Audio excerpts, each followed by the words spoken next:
5 persons, including a baby boy, were shot along Pine Street, Dunkirk, in eastern Kingston earlier today.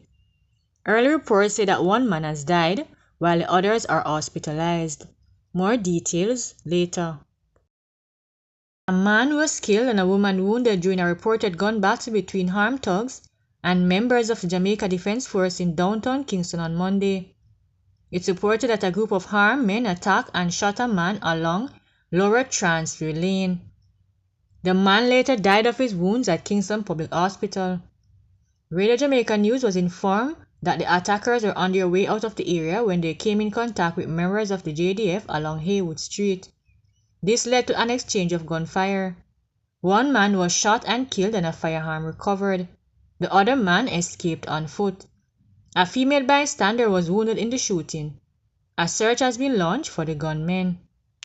2 men are now in police custody after a pistol and 16 rounds of ammunition were seized from an abandoned building during a joint police-military operation along Wellington Street, Kingston 16 on Monday.